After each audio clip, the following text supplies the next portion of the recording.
I'll probably sit there and things, and I'll be up and down every few minutes. So you've seen the schedule, Rob. Oh, let me. Should I have a note of that in front of me? So it's going to be. I'm going to welcome everyone, introduce you in the event, then I'll introduce you to introduce Belsky, if you know what I mean. Yep. Then there's about 10 minutes of him talking. When he concludes, or when I nod at you, you will say thanks to him and let him finish. Then I'll introduce you to do your reading. Yep. After your reading, I'll introduce Olivia. Two of you have a conversation. Again, I'll maybe nod at you, Rob, and you'll kind of give it a sense of wrapping up. She knows she's supposed to go. It's only supposed to be like 10-15 minutes. Yeah. So, but I'll keep it out of time because I think that's the most likely thing to go right. So I'll be giving you when it's time to wrap something up. Okay. Then you say thanks to her. Yeah. Then I say thanks to everyone. Open up for questions, and again, I'll wrap up at the end when it's over. So mostly watch me, and if I'm going. Okay. Bring whatever segment to a close, because especially if I'm down there, I can't stand up and interrupt you. So I'll just try and catch your eye. I'll sit there and I'll wave at you when it's time. And if you can remember, that's where the camera is. This is where the camera is. So in terms of the recording and stuff, when you're talking to Olivia, like you'll obviously be looking at the room when you think of it. Look at the camera. Actually, tell me how. If I'm looking like this out into the room, how that looks fine. Does that look? That looks okay. But right. About the room. Oh sure, no. I just want to know if I'm talking to Olivia, but I'm not looking at her face. I can both see you there and I can see you here. Do you know what I mean? Whereas if I'm doing this, how does that look? Perfect. That's okay. Do a mix of the lot. Okay. And if you can move around, you can go as far as there, and it's fine. Yeah. You're out of frame now. So if you're in line with the desk, you're still kind of in frame, and go to the other side. Totally in frame the whole. Okay. So I can move around here. Oh, that's good. Hey there. Hello there. How are you doing? You want the one that's soft text, yeah. Oh yeah, good idea. Lovely job. Where do you want? Rob, do you want to go on and just say hello to? Oh sure. Let him in.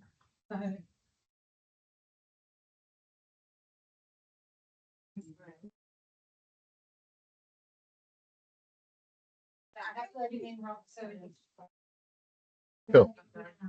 You might say to him that there's a bit of background noise, but we will be silent time. Okay.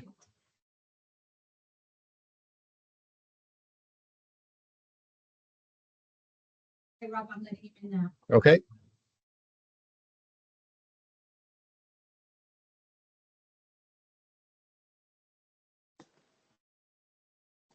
Hi there, Jay. Can you hear me?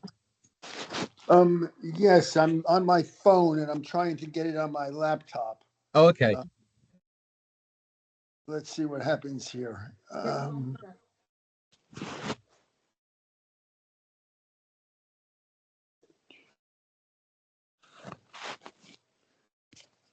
So I'm here. Let's see. I've never used this system before. No, we keep on updating it, which means it keeps on getting incrementally worse every time we use it. Now I'm looking. It's interesting. On the laptop, it says, "Hey Jay Belsky, please wait for your organizer to let you in." Okay. But I'm in on the phone. You're in on the phone, right? I wonder if I'm hesitant. I'm hesitant to cancel that only because. But what do we got here? Let me ask for some technical support here. So he's in on the phone. He's not on the laptop. Is that a problem? Not a problem at all. Hi, Professor Belsky. So this is Professor Dockery, who is the brains behind all the organisation. I don't know about that. I am just going to see if I can share your screen and spotlight you. I'm doing this without my glasses though, so. It's interesting. But we can see you and it appears really well. So yeah, I know, but let me ask you this. I'd rather have it on my laptop. Do you need me to send? Do you want me to send you a direct link? I thought I had a direct link. In fact, what I'm looking at now is it says, "Hey Jay Belsky, please wait for the organizer to let you in." Let me go to my other computer and see if I can let you in then. Okay, thank you. Yeah. It's just that and that. That should the more you drink, the funnier I'll be. Almost guarantee it.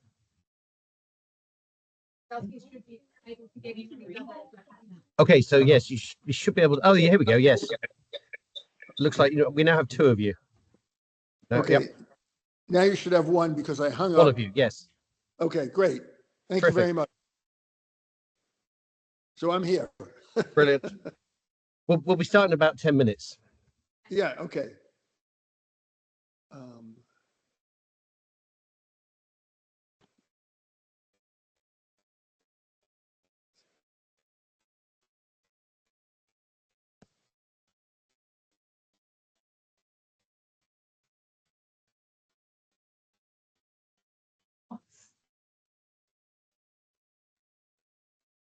Okay. I was just from your email. I realized that this book, in some respects, Rob, has been 20 years in the making. Yeah, curiously, yes. Yeah. Because what is it? I suppose we must have it's about 2006, 2007.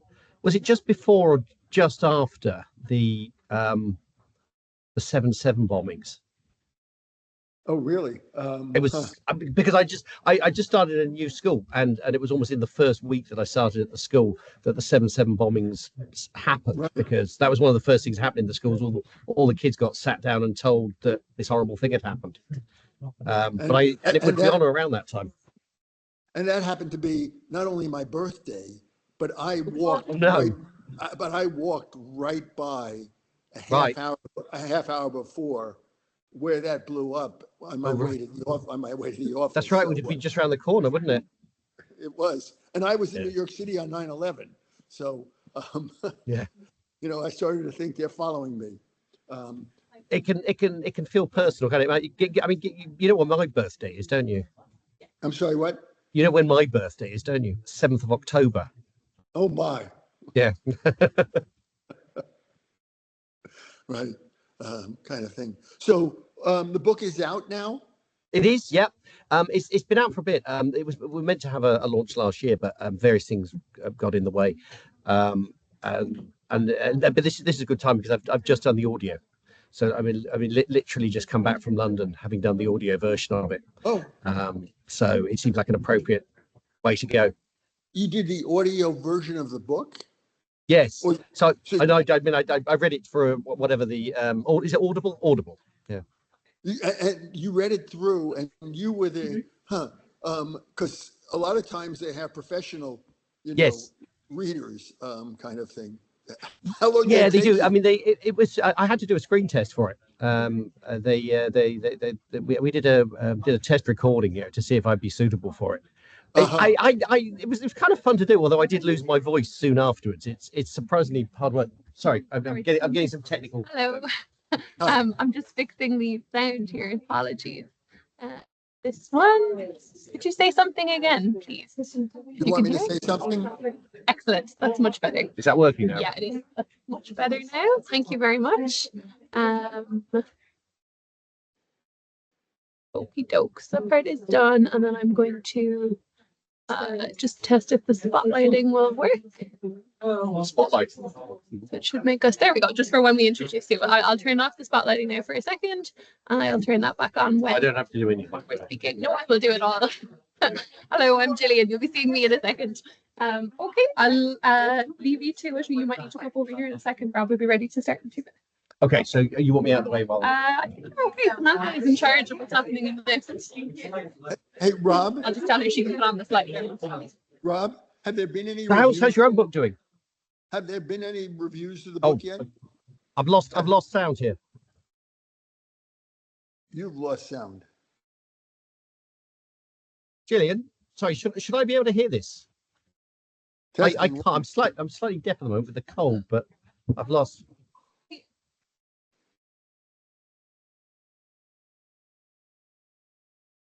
Testing 1, 2, 3. Testing 1.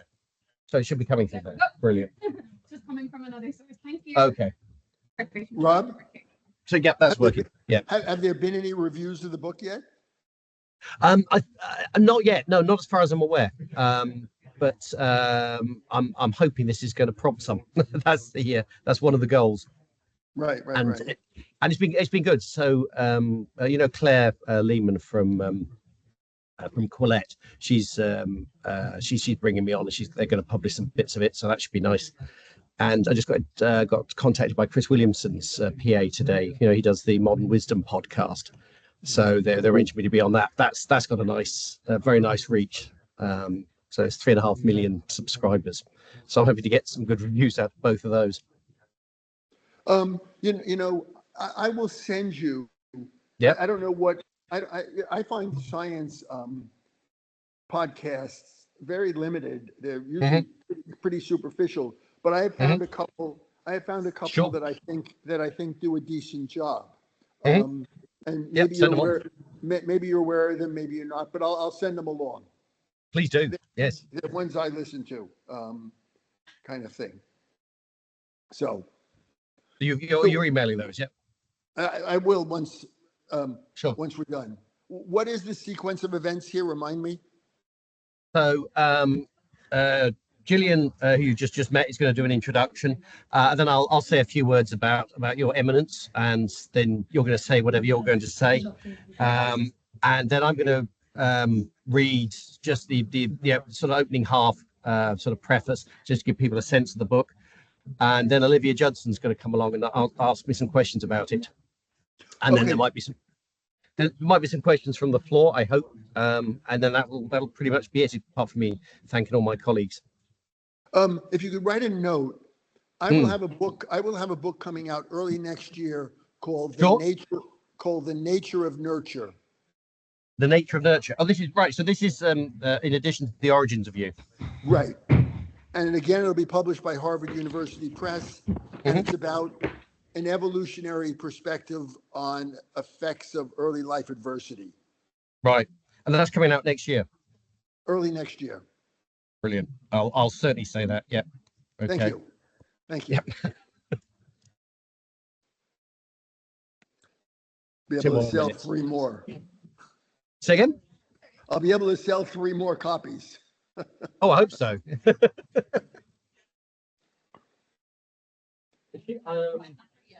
I don't know. Oh, it's Hi, Olivia. We'll come to you in a while.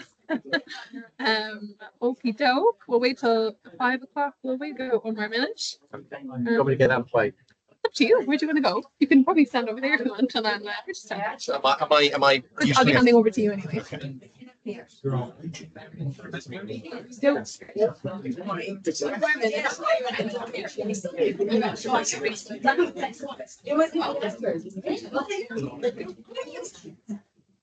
I'm waiting for Samantha to tell us what to do. All right.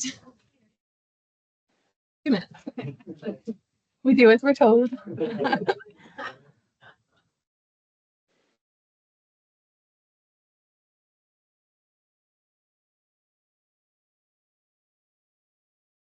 And there is wine and soft drink and water in front of the room if anyone wants to gird themselves before Rob starts speaking. I don't have that connection here. The extra glasses.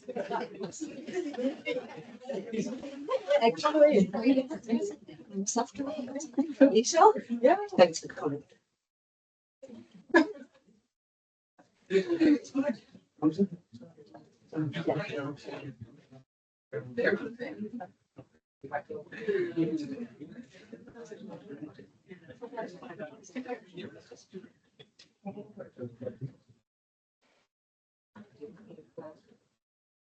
Looking to the map to find out when we're beginning. All right.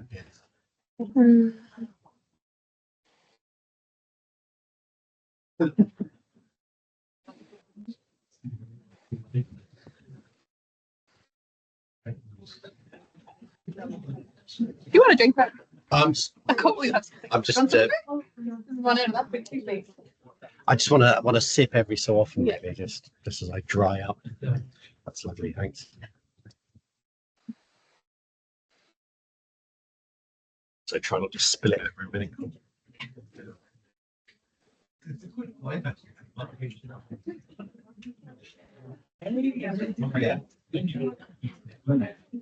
I didn't see you.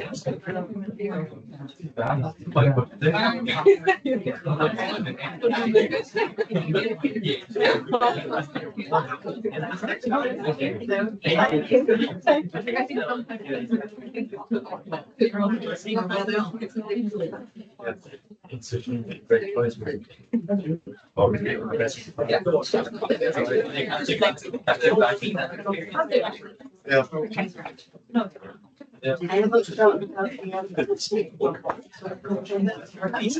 I can show you.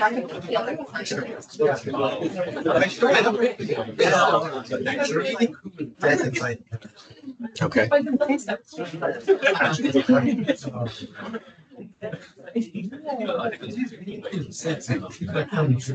that going to bong every time? No, it's just the amount of messaging now. Oh, I see.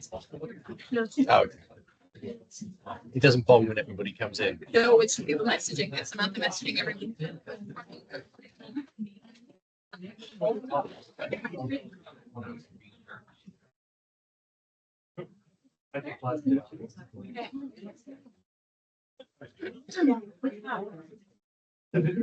Waiting for Okay, everyone. Welcome. There we go. Welcome, everyone, to the launch of Naturally Selective. Rob. Thanks, everyone, for joining online. Sorry you can't be here to enjoy the wine that is in the room. I'm delighted. My name is Gillian. I'm Rob's colleague, and I'm delighted to introduce him and to kick off the event. I was thinking before I came in today, and I was thinking how much every university and every department needs colleagues like Rob, because Rob is someone who is just infinitely curious about everything, and he knows something about every single topic. And you start a conversation with him about one thing and you'll come away with 10 more ideas. And I think having colleagues like Rob around genuinely makes all of us a few IQ points smarter and more well-read, and making more interesting and creative and thoughtful connections between areas of research. And we're all lucky to have him. So I'm going to introduce Rob, who is going to introduce Professor Jay Belsky, and then we'll get started. Okay. Oh, thank you very much, Gillian. That's what lovely thing to say. So thank you very much for coming. I'm going to say a couple of words about Jay Belsky, because Professor Belsky took me in pretty much off the street to do a PhD now sort of 18 years ago. I mean, to say that Jay is an eminent scientist is sort of does disservice to the term eminent. I mean, I think he's got 120,000 citations and an H index in the sort of in the 170s.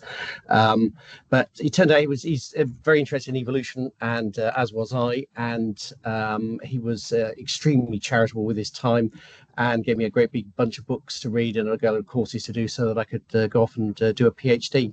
So thank you, Jay, for coming along and saying a few things.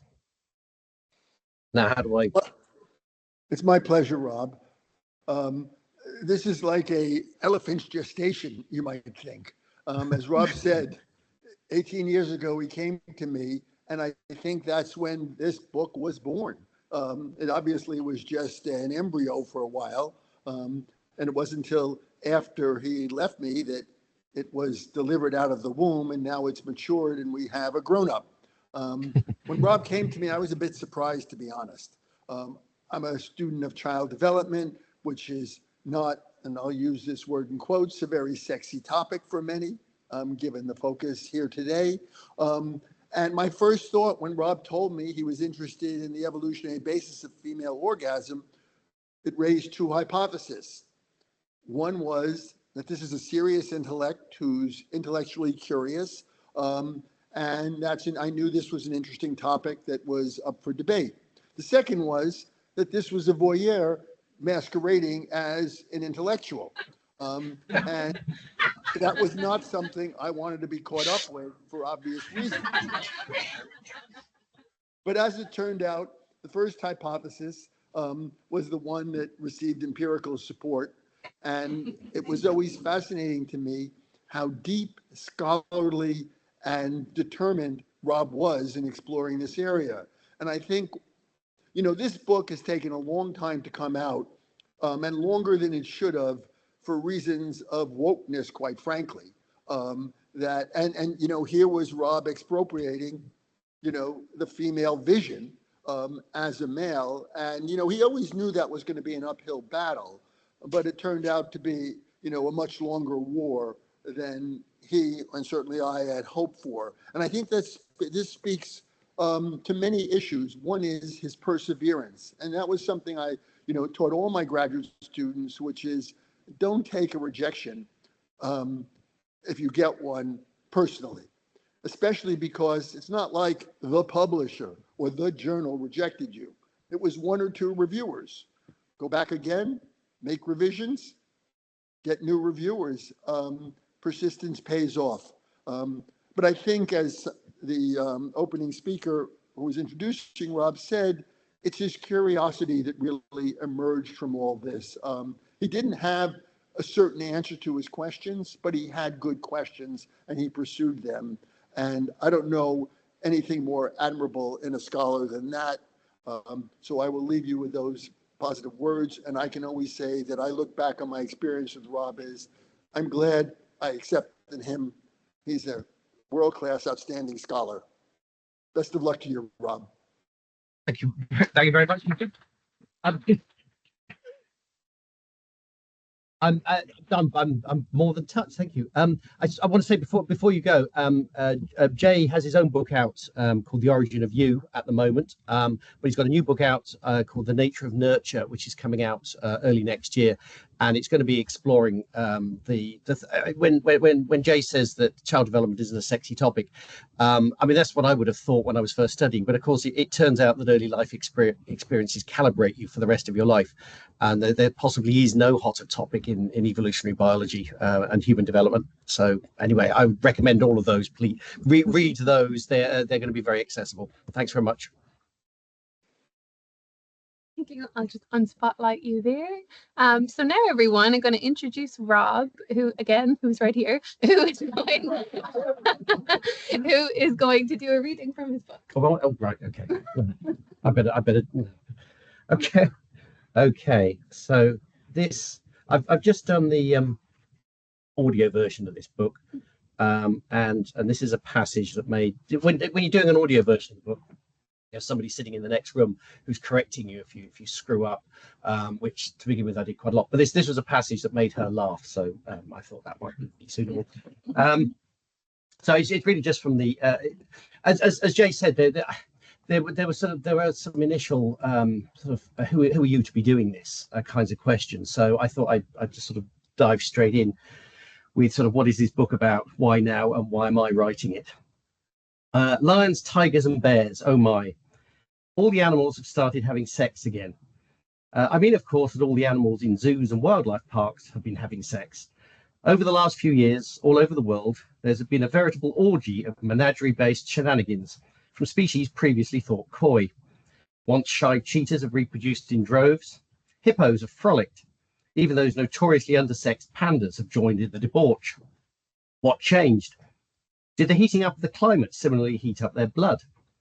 Was this sexing up the result of those alleged hormones in the water supply that so excite the conspiracy theorists? Not a bit of it. There's one single factor that explains all the sudden passion in those parts of the animal kingdom that humans do not reach. Humans had stopped watching them. The COVID-19 pandemic denuded zoos of human visitors for months, thus giving the animals what they needed, privacy, to do their, well, what can one say other than their thing? We humans often pride ourselves on being very different from other animals, but we're not so different in that respect, at least. We also, unless we have some very unusual tastes, about which I'll have more to say later, normally prefer privacy for our sexual behaviour. Not completely, of course, else we would not count voyeurs and exhibitionists among our ranks, but enough so that we might not expect the full range of human sexual behaviours to occur while we're being watched. And this is an issue for scientists like me who study sex. This is a book about sex research, about applying scientific methods to human sexual behaviour. And what I've just said to you raises an immediate problem. Science is about observing things. Some idealized versions of science imply that only observing events under the most controlled conditions, experiments, counts as science at all. and these purists appear to have forgotten all about maths and astronomy, which have few, if any, controlled experiments.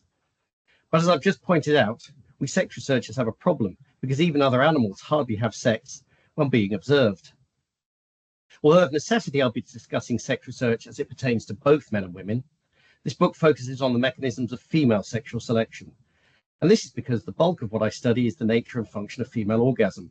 But it turns out you can't study that without studying how sexual selection, especially female sexual selection, works in both the general case of the animal kingdom and the specific ones of human beings. So that's what the book's about. And I hope it whets some interest.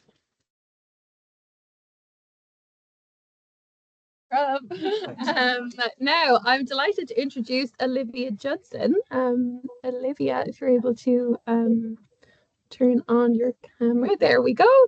Everyone, we are delighted to have Olivia with us because Olivia is not only an expert in evolutionary biology, she is also an expert in communicating to the public about this research with her background in journalism. And so I'm going to hand over to Rob and Olivia, and they are going to have a conversation about the book and about the issues that stem from it. Okay. Hi. Thank you. Hi there, Olivia. Actually, I should just say a couple of words of introduction. Olivia Judson is perhaps better known to people as Dr. Tatiana. So that was a best-selling book and a TV show on Channel 4. What was it now? It's nearly 20 years ago now. But it was Dr. Tatiana's Sex Advice to All of Creation was my touchstone for science writing. That was how I thought people should write science communication, which isn't dumbed down but is witty and accessible. And also Olivia was good enough to set me right on things about evolutionary biology, which I might have been getting wrong. But I should stress any mistakes I make are mine, not hers. And she's currently working on another book about major transitions in evolution and sort of a history of the planet. Yes, everything. You're working on everything now. Right. So I look forward to it. So do I. I like to joke that I used to think about sex and now I think about rocks. Excellent. Okay. Thank you very much for inviting me. I'm happy to be here. Many congratulations. I'm delighted to see the book at last and very pleased to be able to browse in it and read in it and so on and so forth. It's a triumph. And I suppose that a number of questions immediately come to mind. I mean, there's many interesting details in the text, obviously, but one of them is why study female orgasm in particular? What's it about? Mm-hmm. What's the point?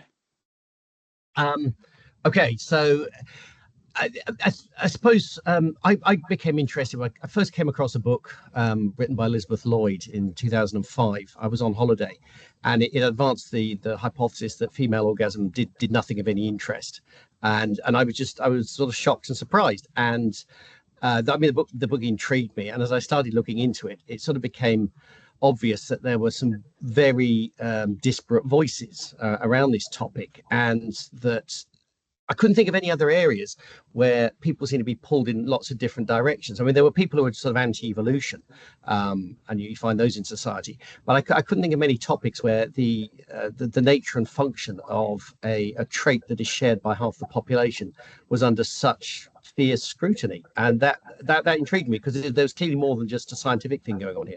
There was clearly something of sociology going on here. And also, it turns out the fact that humans run interference on each other's sexual behaviors. And so that sort of gets in the way of actually studying it, because we can't completely step out of the fact that we are sexual beings who are also studying other human beings who are also sexual beings, if that makes sense. So you raised two interesting points within that. So the first one, you refer to the function of female orgasm, but perhaps you could elaborate on that a bit. And the second is, why is sex research so controversial? So the easy questions, excellent. Okay. Well, I say so because I'm, as Jay said, I'm conspicuously nerdish, I sort of immediately went through all the sort of old stacks in the libraries about stuff, and it turns out there's research going into oxytocin-mediated uterine peristalsis, going back 50 years in humans and maybe 100 years in other animals, and that quite a lot of that stuff had been either ignored or misrepresented. Oxytocin being a hormone, just to yes, a hormone that's generated by orgasm. And we kind of know about the at least a lot of the mechanisms, and some of the stuff is, I mean, I'm not saying everything's uncontroversial, but some of the stuff has been quite uncontroversial for maybe 50 years or so. And yet when I was reading say Elizabeth Lloyd's book, the huge amount of that stuff was just misrepresented or left out. And that intrigued me, because I think, well, why has it been left out? I don't think there's any kind of conspiracy going on, but I do think that humans are rather uncomfortable with facing up to the fact that they're animals. And this is, sex research renders us literally and metaphorically naked, and we're not very comfortable with that. And there is no, I don't think there's any culture in the world that doesn't tell members of itself how they can and can't have sex, and that's interesting in itself. Because it immediately means that you have to treat any kinds of anthropological reports with a certain amount of suspicion, because if you go to the elders of the tribe and you say, do the young girls have sex with whoever they want, well, the elders of the tribe go, no, of course they don't, we don't let that happen. And then if you go and talk to the young girls, they go, yep, daddy has no idea what I get up to, thinking, yeah. And that kind of thing is just generally true across humans. So you have to take a lot of voices. And I hope if I've done anything in the book, I have given space to a multiplicity of voices, and trying to realize that there isn't going to be one smoking gun experiment, although I do think there are some that people seem to have ignored, but that there is a consistent picture that is obtained by taking a whole load of voices. And the function of female orgasm? To increase fertility. I think there's a really clear path that oxytocin-mediated peristalsis increases sperm uptake, and that happens with selective partners, and we've known this across other species as well. In fact, I mean, it's a cornerstone of the farming industry, but we get very squeamish when we mention things like that. Well, no, I think it's extremely interesting and obviously very important. I mean, I think, if it's to increase female fertility, that's obviously different from increasing male fertility, which gets to the center of part of what you're talking about, which is that male and female sexual responses are intrinsically different from each other. Yes. And so it's not one size fits all, and ideas that somehow male and female experience should be the same seem to be incorrect. Yeah, right. And how? I mean, I think your book is one of the ones that really sort of alerted me to this. You got a line in it which has stuck with me, that females of the species are wanton, which was very good. And I think one of the things that has happened is that, and I don't think it's a conscious sexism, but that male biologists have gone into studying things with the sort of assumption that male sexuality is the sort of the baseline, and that female sexuality represents some kind of deviations from that, or some kind of pale reflection of it. And I think that's one of the reasons why this is difficult. It has been difficult to study, and I don't think it's necessarily a conscious sexism. I mean, I'm not saying there aren't conscious sexists, but I think you don't have to be a sexist to think that. You just have to have gone in and think, well, this is how sex works, So if it doesn't work like this for women, they must be broken in some way. And those are the two dominant theories. Freud's theory is that women are psychologically broken, and the byproduct theory is that they're just badly designed in the first place. And I think there is a more interesting picture, which is that women are picky. I've got a chapter that's titled "Picky, Picky, Picky," because that is how you would expect women to be, given that what they're carrying is more valuable than what men are carrying. Yeah, I mean, and if you see the female sexual system as a extremely carefully calibrated measuring instrument, rather than a sort of a pale reflection of male sexuality, then I think that opens up a whole load of interesting questions, and they're evolutionary biology questions. There are also some socially tricky questions, maybe. Yeah, no, fortunately, well, that's the advantage of being sort of somewhat sort of on the spectrum and nerdy, is that you sort of you blunder into these things. Well, I blunder into these things without realizing that it's always a surprise to me when I offend people. I don't seek to do it, whatever people may think. And in my defense, I would say it always surprises me whenever I for example, I did a blog on Hedy Lamarr. And the reason I did a blog about it is because she was the first person. There's a couple of things. It was her birthday, and she was the first person to represent a female orgasm on mainstream movies. And I thought that was interesting. And she also had she's kind of responsible for Bluetooth. She was the first person to produce Bluetooth technology, and I thought that was interesting. So I blogged, and I got a load of hate mail from men's rights activists saying that she'd stolen all her ideas from her husband, and what on earth was I doing promoting this? So that's why when I say I offend people, I did not see that one coming, and I don't think I reasonably could have done so. Yeah. No, that seems like the the less said about that particular response that you got, the better. I think it doesn't flatter the respondee. Not wonderfully, no. But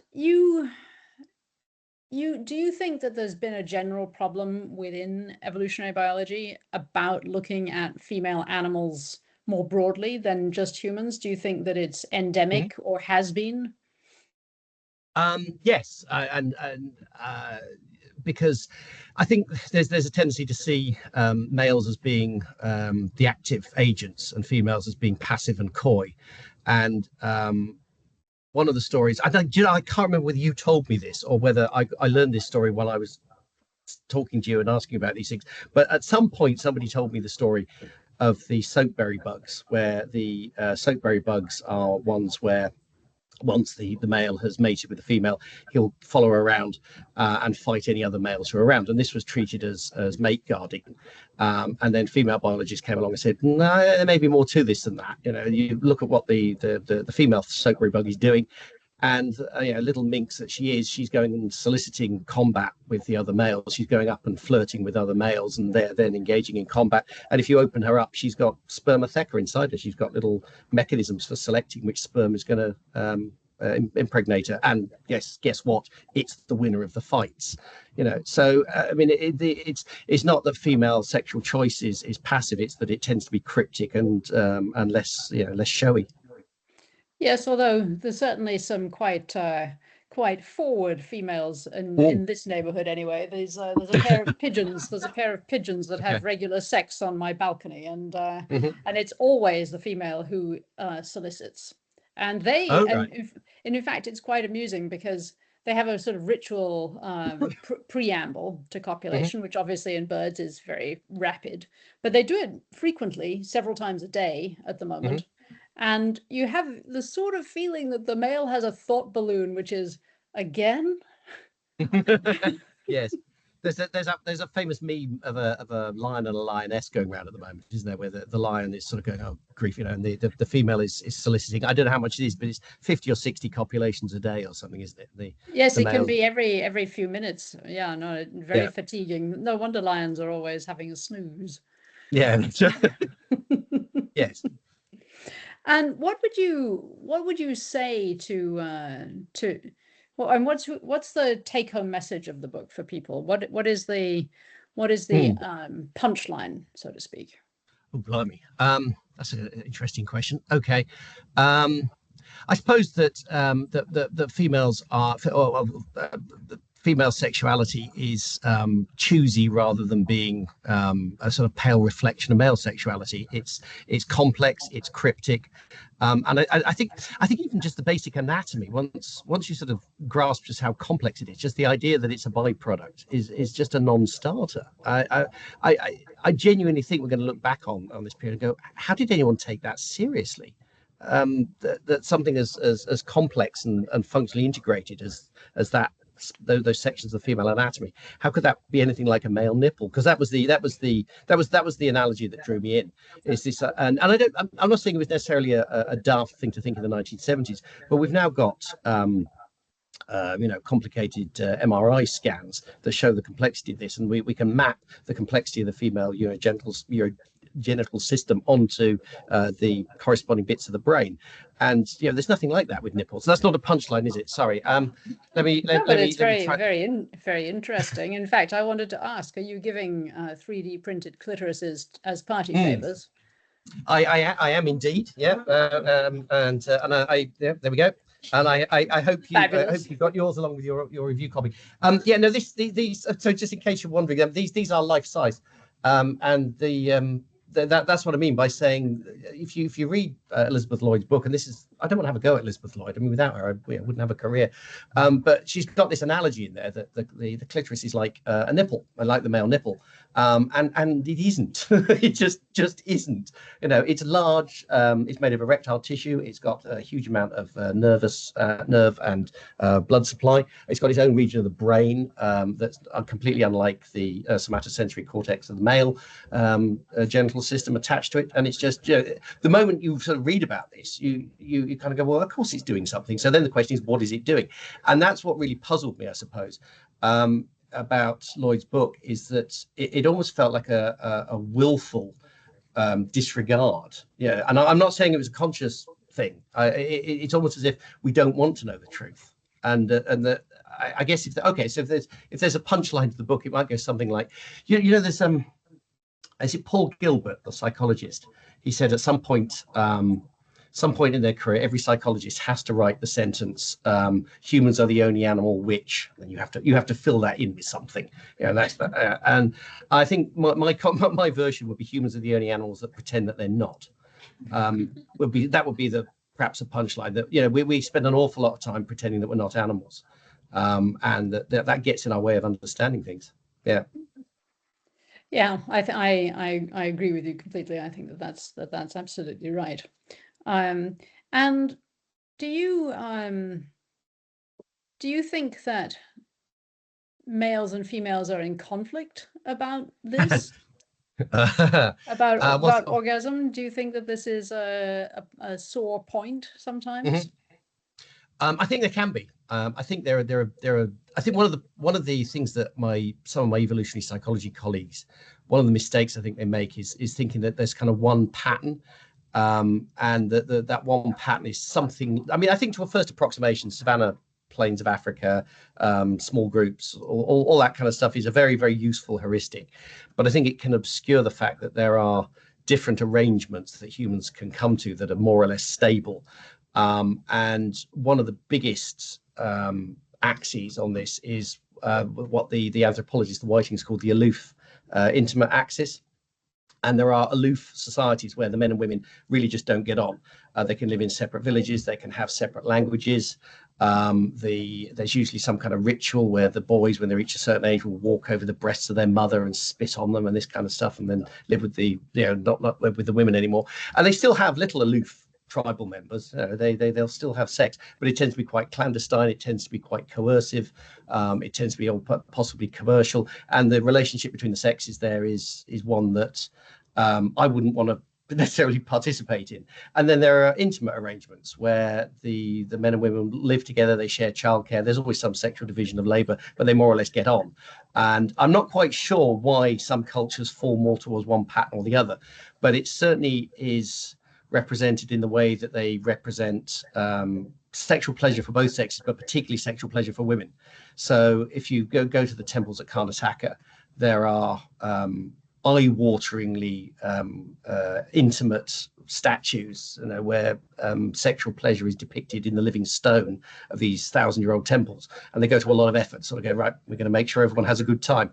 And then there's other cultures where we chop bits off each other to stop orgasm happening, and everything in between. And I'm not entirely sure why we lean towards one or the other, but one of them is one which I think is probably the one which we might rationally prefer.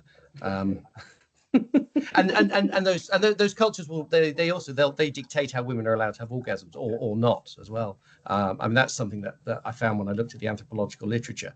And I mean, unless we think this is some kind of sort of strange exotic anthropological thing, aloof cultures are basically what the English public school system was. Yeah, I mean, I'm not exaggerating. I mean, I'm not saying it was as extreme as some of them, but it certainly had those components to it, and it was designed that way. It's designed to create an officer class, you know, who are quite happy to go around the world taking it over. I mean, that's one of the reasons why you do that. Yeah, no, very interesting. I mean, was it difficult for you to be working on a subject of which you have no personal direct experience?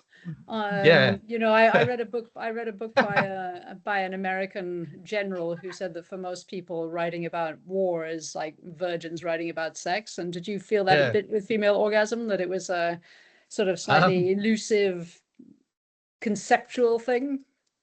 Yeah, I mean, it's funny you say it, because when I think back to one of the first things that puzzled me about it, I remember I was at university and I had my then girlfriend. We sort of got together, and there was a woman doing the same. I did a philosophy degree, and there was a woman on the course. She was the editor of Face. Actually, I've only just remembered it now you mentioned that. I can't remember how the topic of orgasm came up. We were in a pub, and she just said, well, how do you know that your partner's not faking it? How would you know that? I was kind of, and I was taken aback, and it was a little bit like the When Harry Met Sally moment. But the thing that intrigued me was sort of, well, why would she? I mean, not, and this wasn't a sort of my sexual prowess is such that it was a sort of it was more sort of, you have that scene When Harry Met Sally where, I mean, everybody in the audience, they're laughing because they can remember the scene. But it's kind of puzzling, why should that be funny? What I mean, if I thought of a parallel sort of situation where somebody would go, well, myself and Olivia had a game of tennis the other day, and she thinks I had a great time, but actually I hated playing tennis with her. It was rubbish. More for her. Everyone would go, wait, what? Wait. But that assumes that sex is always collaborative, and it's always something where, I mean, I'm not saying it can't be, but it sort of opened my eyes to the fact that it doesn't have to be. That there can be all kinds of elements where one person can succeed at the expense of another, or one person can manipulate another, and that males are particularly easy to manipulate with this, and that immediately so I go, well, why? And the proximate response is, well, of course, it's the male ego, which is true, but it doesn't take you very far, because it doesn't tell you why male egos would be attached to such a thing. And as soon as you start thinking in terms of the male ego, you think, well, what else are male egos attached to? All kinds of other fitness-related stuff like height and status and money and all those kind of things. So I suppose so that's half the answer. The other half of the answer is, I guess I've got an honest face, so women talk to me. And they must think they must be like Jay, sort of, is he coming on to me? No, he seems to be interested. So yeah. So I suppose that it would be very easy to get into very controversial topics with this subject.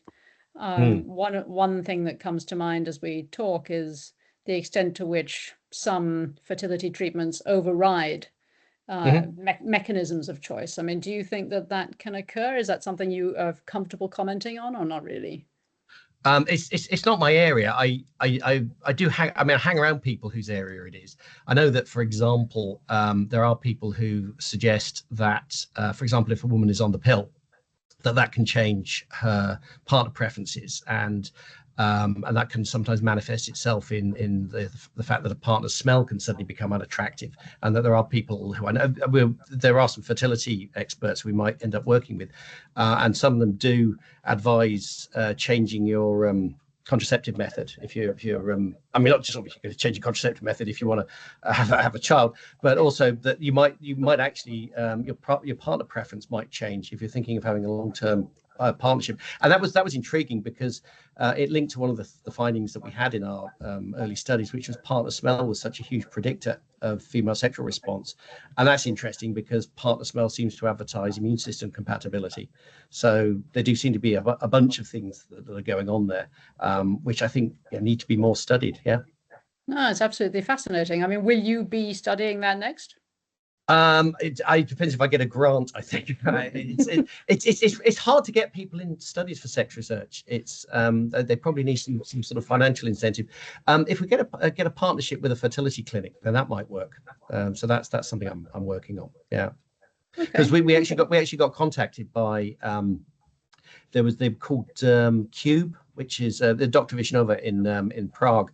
She contacted us at a time when we had, because we had a paper out looking at sperm retention following orgasm, and she was being interviewed by a journalist, and they got in touch saying, oh, we found similar things. We've got a sort of an informal study where we're trying to get where partners where the woman is orgasming seem to have a 15-20% increase in fertility, and then things like COVID got in the way, and we never followed it up. But okay, very interesting. Well, I want to. I see that I'm supposed to be wrapping up at around now from my Okay. strict schedule. I'll just announce that my pigeons are about to have sex again. Excellent. But I wanted to congratulate you again. It's really a triumph, and I look forward to reading the next one. Well, thanks a lot for everything over the years. It wouldn't have happened without you, so much appreciated. Oh, how kind. Thanks, Olivia.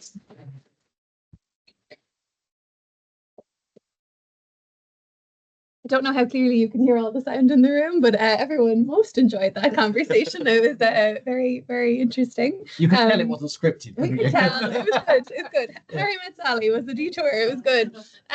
So now it's time for Q&A. Samantha, you're manning the phone lines, and we can take questions from in the room as well. So we're open to questions from anyone here, anyone online. You can raise your hand online or post in the chat. You can pop on your camera, join us in some fashion, or if anyone in the room maybe would like to start with a question. Everyone's still thinking. We'll give everyone a second. Oh, there we go. Hello, Lisa. Hi, Gillian. I hope you can all hear me. Can you? Yeah, we can. Yeah, thanks. Great. Hi, Rob. Congratulations. Hi there, Lisa. How are you doing? I'm really sorry I can't be there in person. And I'm even more sorry I won't get my 3D printed clitoris. But yeah, it's in the poster. Thanks. Huge congratulations. Really, really enjoyed the discussion there as well. Just before my question, I had a moment the other day, Rob, where I remember, because I've often had very interesting, like Gillian was saying, interesting conversations with yourself in the School of Flight Psychology on this stuff. And a colleague of mine at a talk asked me the other day what my plans for the week were. And I said, oh, I'm going to a book launch on Thursday about, evolution and the female orgasm. And then before I knew it, I was on a 10-minute spiel about the upsuck theory and all these things, and realized where I was after a few minutes, that I wasn't in the School of Flight Psychology anymore. But yeah, I thoroughly enjoyed all those conversations and very much missed them. But my question is, and you kind of touched on it there as well towards the end, but mainly around, biology is one very powerful driver of human behavior, particularly human sexual behavior.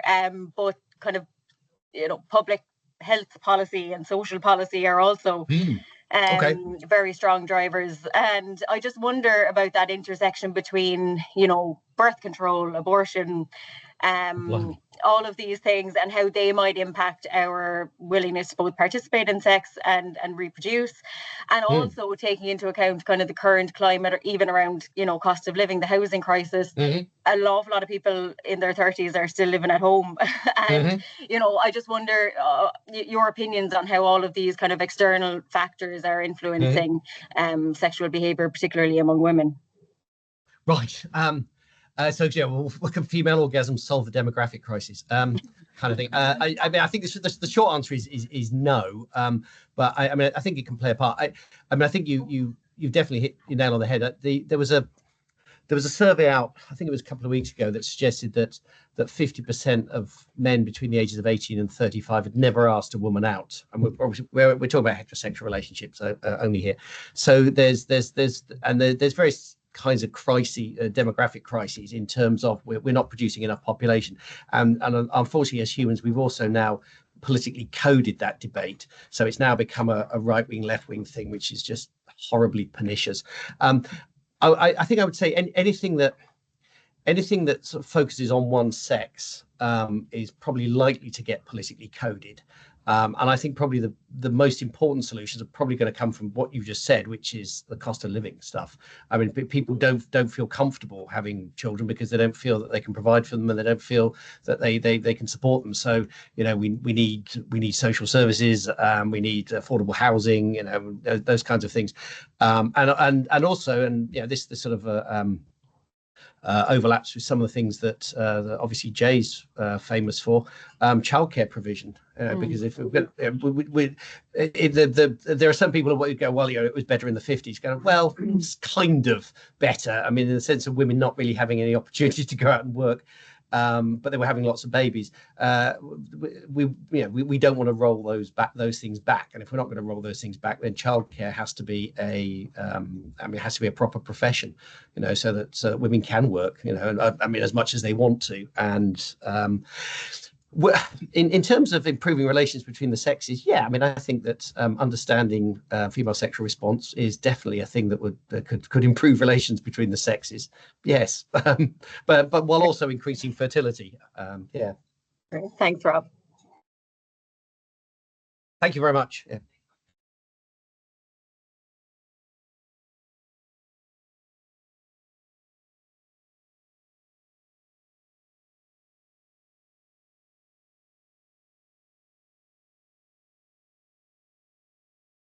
Mm. Socialization, Mhm. access, Mhm. the being your parents' house, Mhm. you've got a sex, all those. Yeah. There's ways around that, everyone knows that, right?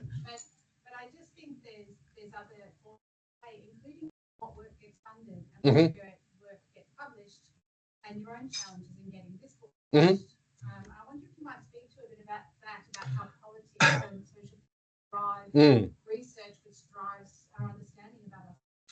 Right. Yes. So as Jay said, so it took me. I had a sabbatical in 2016 to write this, and by sort of 2017, it was more or less.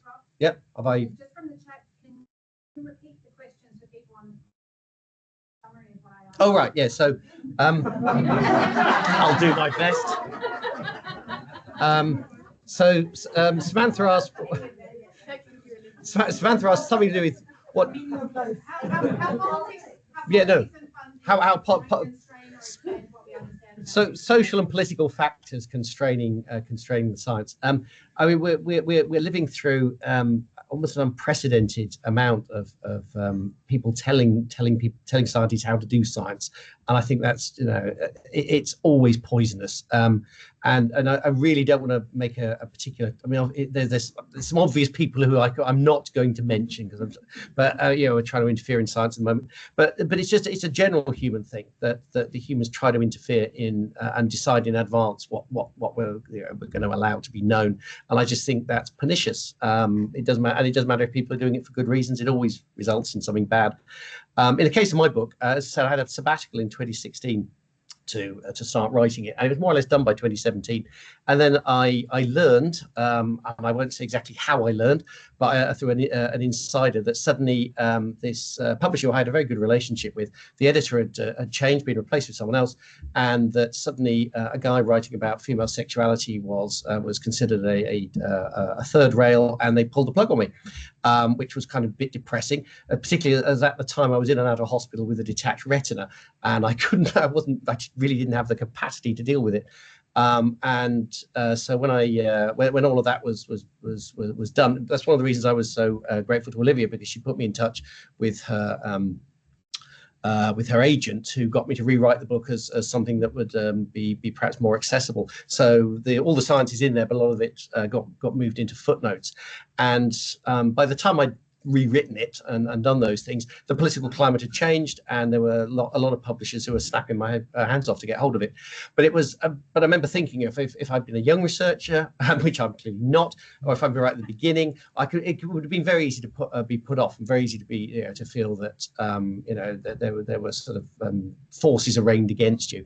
And we really need to just get over this as a species, this idea that we can decide in advance, you know, what research needs to be done, because basic research, like the sort of stuff that myself and a lot of my colleagues are doing, you don't know where it's going to go. You don't know what the answers are going to be. That's part of the fun of it.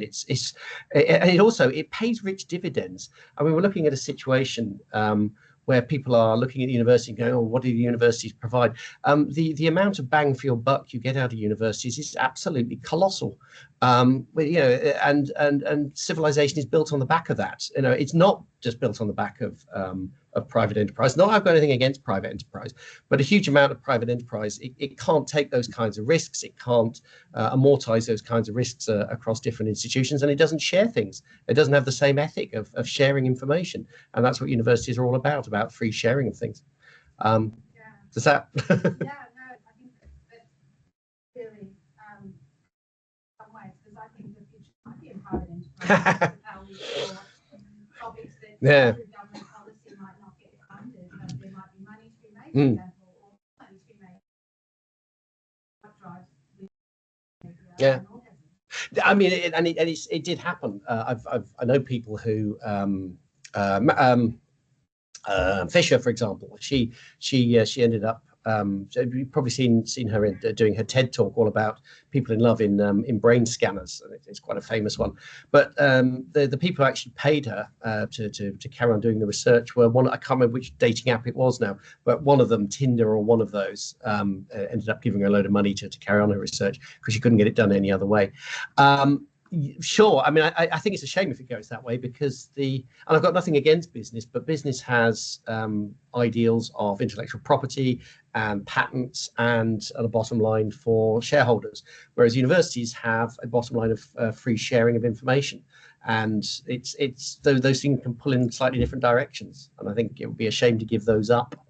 And I should say, I mean, the acknowledgement bit of my book is full of me basically telling a bunch of people that I wouldn't be able to do this without them. They all shared their expertise and information and data with me.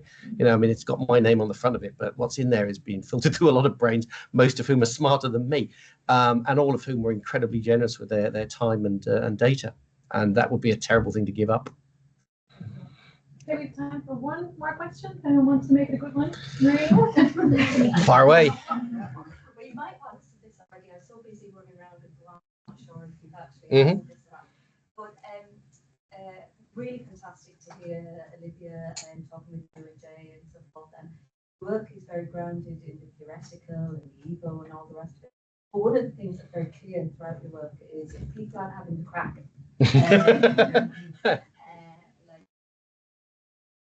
Of orgasm and so forth. Finished. Do you want to talk to that? Okay, so let me check if I understood. Do you mean that? Do you mean in terms of sexual partners if they're not enjoying each other's company? Yes, I mean there's a reason why the cover has got. Show the cover. It's got a woman's hand with some very sort of self-consciously Mad Men kind of style, plucking a man out. But I would draw people's attention, if I can, to there's I don't know if you can see that on the, but there's a picture by Tom Rhodes. Can you see that? And Tom Rhodes is an artist I got in touch with years and years ago because I just really liked his stuff. And there's that kind of the march of the ape people is by Zalinger. Is a very famous evolutionary picture, and it's a powerful one. And Steve Gould, the paleontologist, draws our attention to the importance of images in our thinking about things.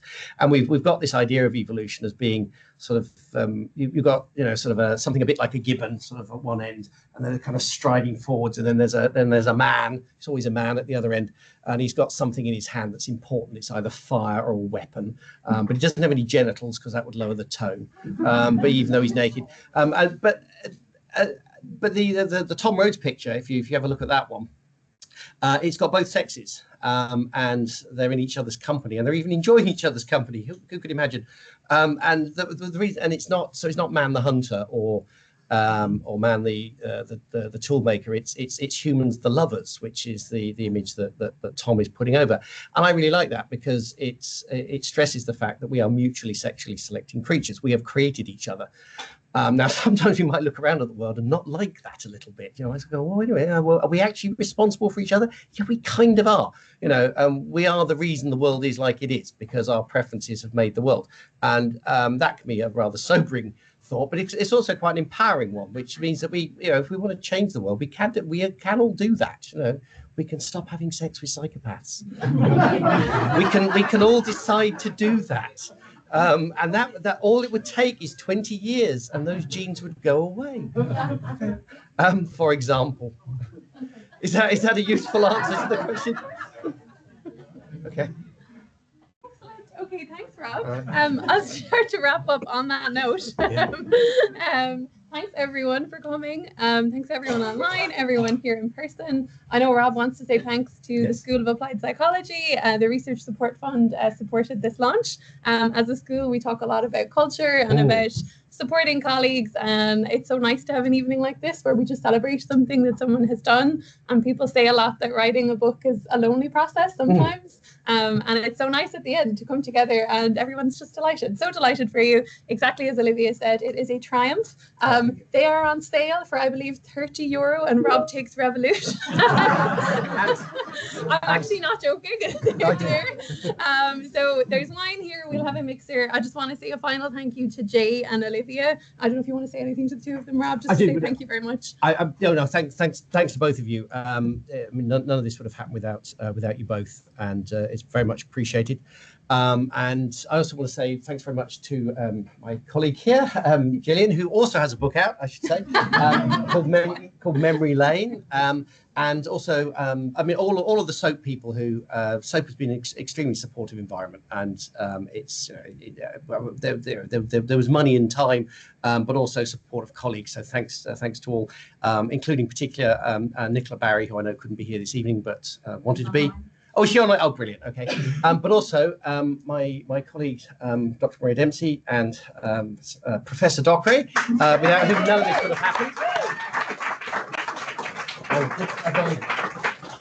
As a small token of my appreciation.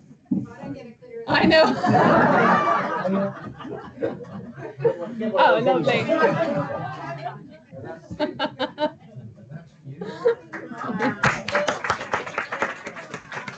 And you can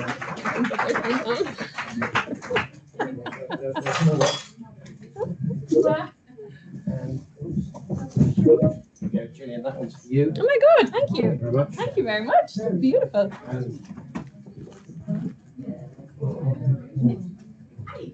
And Maria, this one's for you.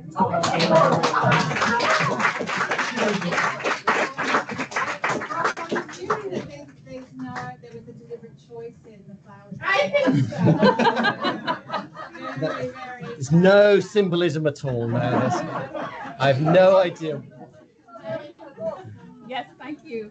And thank you to all of you for coming, and thanks to everyone online as well. And thanks for interesting and provocative questions.